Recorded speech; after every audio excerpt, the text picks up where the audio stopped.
जय हिंद दोस्तों। आज का यह वीडियो आप लोग के लिए बहुत ही खास होने वाली है क्योंकि आज के इस वीडियो में हम कुछ अलग कंसेप्ट सीखेंगे और उसके थ्रू हम टीम बनाना सीखेंगे ग्रैंड लीग के लिए। राइट, तो वह कंसेप्ट क्या है? कंसेप्ट है प्लेयर वर्सेस प्लेयर। अब यह क्या होता है आपको भी थोड़ा सा मालूम होगा इसके बारे में। मतलब कहने के एक एग्जांपल मैं छोटा सा देता हूँ, उसके बाद डिटेल में समझेंगे।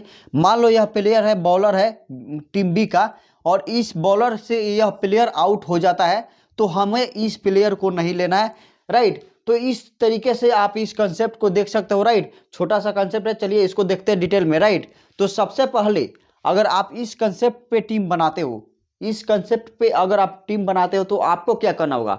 सबसे पहले रिसर्च करना होगा, यानी कि आपको पिच रिपोर्ट के बारे में अच्छे से रिसर्च करना होगा। पिच रिपोर्ट को आपको ध्यान में रखना होगा। राइट, अब पिच रिपोर्ट जब आप उसका ध्यान में रखोगे तो आपको उस पर यह भी पता करना होगा कि इस पिच पे प्लेयर का परफॉर्मेंस क्या है, यानी कि इस पिच पे कौन सा प्लेयर कैसा परफॉर्मेंस करता है। राइट, उसके बाद प्लेयर बैटल एक होता है ना, प्लेयर वर्सेस प्लेयर जिसको बोलते हैं। राइट, वह कैसा है? मान लो एग्जांपल की तरह मैंने बताया ही, मान लो यह राशिद खान है। राइट, एग्जांपल की तरह मान लो यह राशिद खान है और यहाँ पे रोहित शर्मा है। अगर रोहित शर्मा राशिद खान के बॉल पे आउट हो जाता है, ठीक है, तो आपको रोहित शर्मा को नहीं लेना है। अब यहाँ पे एक भी बात देखना, राशिद खान तो स्पिनर है। अगर राशिद खान 6 ओवर से 9 ओवर के बीच में बॉलिंग अपना ओपनिंग करता है बॉलिंग करने के लिए, राइट, तो यहाँ पे रोहित शर्मा तो ओपनिंग करता है। तो जब रोहित शर्मा ओपनिंग करता है तो आप रोहित शर्मा को कैसे मतलब छोड़ोगे? अगर यह शुरू में बॉलिंग करेगा तभी ना आप उसको छोड़ सकते हैं, तो यह भी एक कंडीशन हो सकता है।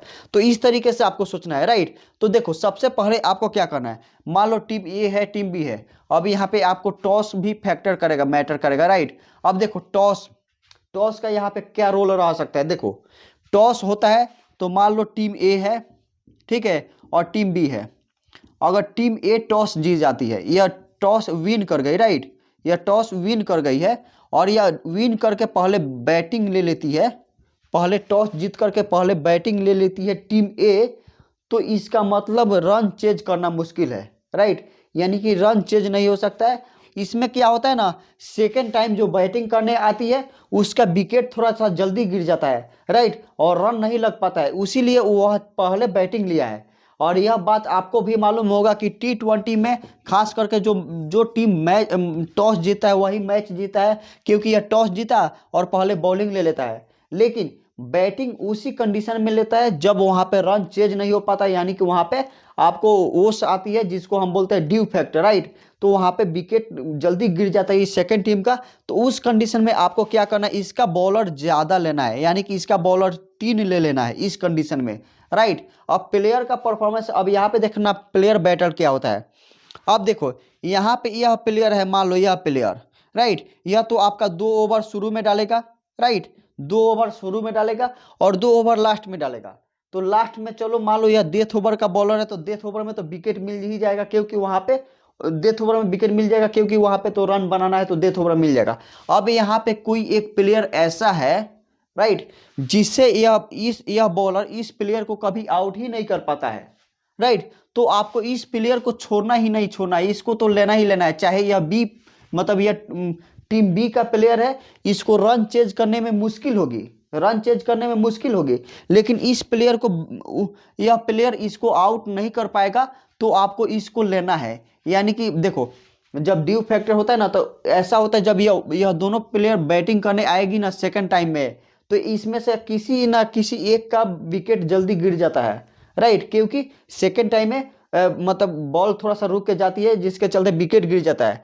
तो ये इस कंडीशन में इसका विकेट गिर सकता है, लेकिन यह जो बॉलर है ना, इस बैट्समैन को आउट नहीं कर पाता है, तो हमें उसको रखना पड़ेगा अपने टीम में। राइट, इस अब यहाँ पे देखो, भले ही इसका सिलेक्शन 30% हो 40% हो, इससे मतलब नहीं है, हमें उसको रखना है। क्योंकि हमने इस प्लेयर के बारे में और इस प्लेयर के बारे में, इसी को तो बोलते हैं प्लेयर वर्सेस प्लेयर, इन दोनों प्लेयर के बारे में हमने बहुत ही अच्छा से रिसर्च किया है और हमको यह पता चला है कि यह प्लेयर इसको नहीं आउट कर पाता है। राइट, तो इसका मतलब यह जो बॉलिंग करने आएगा ना, तो यह प्लेयर इसको बहुत ही अच्छा से पिटाई करेगा, बहुत ही अच्छा से रन लगाएगा, तो हम इसको 100% रखेंगे, चाहे इसका सिलेक्शन 30% हो या 40%। यही प्लेयर हमारे लिए गेम चेंजर हो सकता है, यही प्लेयर हमको मैच जिता सकता है, राइट। तो आपको उसको लेना है। और यहाँ पे देखो, मान लो यह दो प्लेयर है, यह दो प्लेयर है, चाहे यह प्लेयर है, यह प्लेयर इसको आउट कर देता है, राइट। तो इसको आउट करता है, लेकिन फिर यहाँ पे यह डेथ ओवर में आउट करेगा।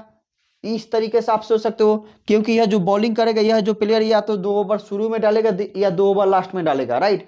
अब यह थर्ड नंबर का जो प्लेयर आएगा, यह तो मिडिल ऑर्डर में आएगा, तो मिडिल ऑर्डर में इसको कौन आउट करेगा? यह आउट कर सकता है, यह मतलब B10 इसको आउट कर सकता है किसी जैसे IPL होता है उसमें या कहीं भी। लेकिन यह इस मैच में थर्ड डाउन आएगा, जहाँ पे इन दोनों का कोई टक्कर ही नहीं होगा, तो इसको आउट भी नहीं कर पाएगा, यह प्लेयर इसको आउट नहीं कर पाएगा। तो इस कंडीशन में हम क्या करेंगे? इसको लेंगे, राइट। अब देखो, यहाँ पे यह जो थर्ड नंबर प्लेयर है, इसको आउट कौन कर सकता है? स्पिनर कर सकता है आउट, यह स्पिनर आउट कर सकता है, राइट। या यह स्पिनर, यह तीनों तो मतलब यह ऑलराउंडर हो गया, और यह 2 बॉलर हो गया, या बॉलर ऑलराउंडर हो गया। तो इस कंडीशन में देखो, इस कंडीशन में क्या होता है, आपको स्पिनर पे ज़्यादा नज़र रखना होता है, राइट। स्पिनर ना खास करके आपको पता करना होगा, आप पता कर लेना, राइट। कोई सा भी स्पिनर है ना, यह जो स्पिनर है ना, मिडिल ऑर्डर के बैट्समैन, जैसे यह हो गया, जैसे विराट कोहली के एग्जांपल देता हूँ। मिडिल ऑर्डर का बैट्समैन है, लेकिन वह स्पिन के खिलाफ अच्छा से प्रदर्शन नहीं कर पाता है, आपको भी पता होगा। तो इसका कंडीशन आपको, और यह भी पता होगा कि मतलब जब आप मैच देखते होगे और कमेंटेटरी सुनते होगे, तो आपको भी पता होगा कि यह जो बॉलर है ना, ऑस्ट्रेलिया का बॉलर है, वह विराट कोहली को कई बार आउट कर चुका है। जैसे एडम जाम्पा हो गया, एग्जाम्पल ले रहा हूँ, राइट।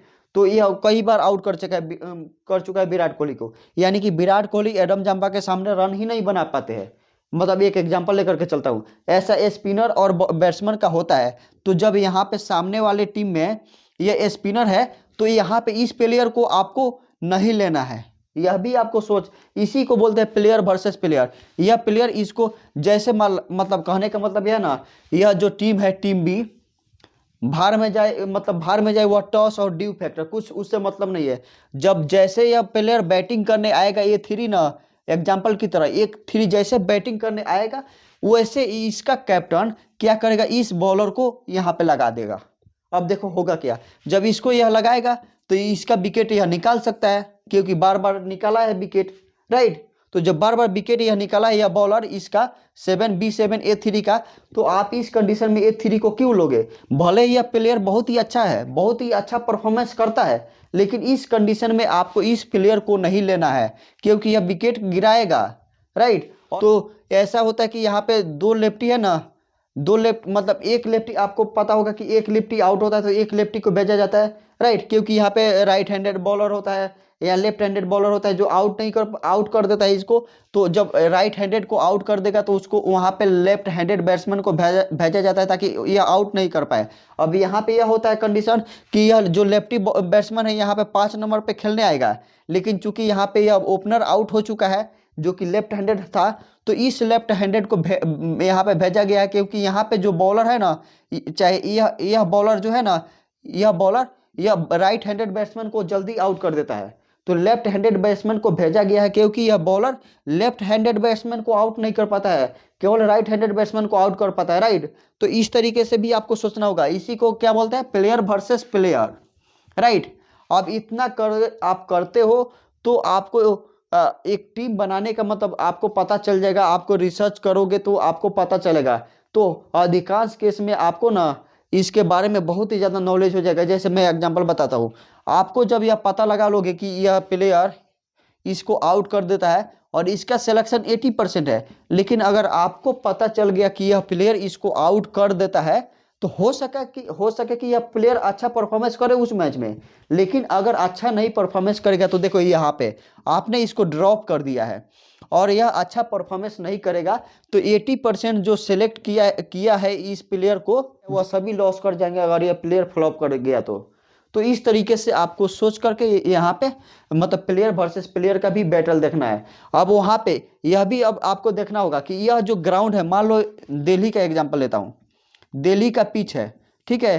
तो दिल्ली के पिच पे क्या होता है ना, दिल्ली के पिच पे स्पिनर को ज़्यादा मदद मिलती है, ठीक है। अब स्पिनर को ज़्यादा अब आईपीएल होगा तो आपको भी पता चलेगा कि स्पिनर वहाँ पे ज़्यादा मदद उठाता है, उसको मतलब वहाँ पे ज़्यादा विकेट मिल जाती है। तो दिल्ली के पिच पे किसको दिक्कत होता है, मिडिल ऑर्डर बैट्समैन को ज़्यादा परेशानी हो जाती है, और वहाँ पे जो स्पिनर खेलता है उसको ज़्यादा विकेट मिलता है दिल्ली के पिच पे।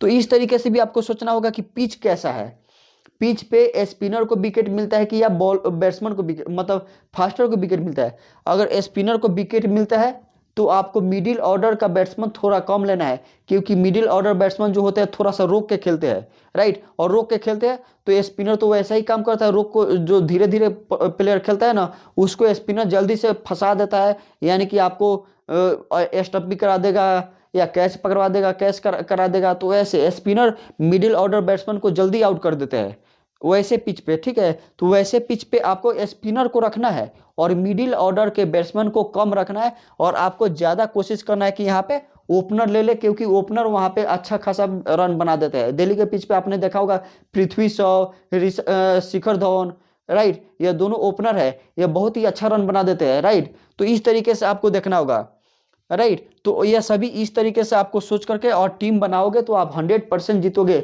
तो कोई सा भी मैच खेलने से पहले आपको बहुत ही अच्छे से रिसर्च करना होगा। आपको एक मैच खेलना है तो एक मैच खेलने के लिए आपको 1 घंटा रिसर्च कर लो, और भले 1 घंटा रिसर्च करो। और टीम कैसे बनाना है मैं आपको ऑलरेडी बहुत सारे वीडियो में बता चुका हूँ कि आपको 8 प्लेयर कॉमन प्लेयर लेना है, 2 से 3 प्लेयर आपको ऐसा प्लेयर लेना है जिस पे आप रिस्क लो, और प्लस में आप कैप्टन एंड वाइस कैप्टन पे भी रिस्क लो। तो जैसे मैंने यहाँ पे बताया, एक प्लेयर ऐसा है या बी प्लेयर या इसका परफॉर्मेंस अच्छा नहीं है लेकिन इसका सिलेक्शन 30% है, और आपको पता है कि यह जो प्लेयर है इसको आउट नहीं कर पाएगा, यानी कि यह प्लेयर यहाँ पे चलेगा, यह प्लेयर जब यहाँ पे चलेगा तो आप उसका सिलेक्शन 30% है तो आप उसको लो। और यह ओपनर है तो इसको कैप्टन बनाओ एंड वाइस कैप्टन बनाओ। आपका जब यह लक और लॉजिक आपका एक साथ काम कर जाएगा तो आप 100% ग्रैंड लीग जीत सकते हो, क्योंकि जब इसका कैप्टन और वाइस कैप्टन का सिलेक्शन आप देखोगे ना तो 1% होगा या 2% होगा, क्योंकि इसका सिलेक्शन ही कम है, तो कैप्टन वाइस कैप्टन तो कोई बनाएगा ही नहीं। तो वैसे प्लेयर को आपको कैप्टन वाइस कैप्टन नहीं बनाना है जिसको हर कोई बनाया है। अगर हर कोई बनाया है तो हर कोई जीत जाएगा ग्रैंड लीग, तो आप कहाँ पे जीत पाओगे, वहाँ पे कंपटीशन बहुत ज़्यादा है, राइट। तो इस तरीके से सोच करके आपको टीम सेलेक्ट करना है, राइट। तो अगर आपको वीडियो अच्छी लगी हो तो इसे लाइक कर दीजिएगा, चैनल को सब्सक्राइब कर लीजिएगा। ओके, थैंक यू, जय हिंद।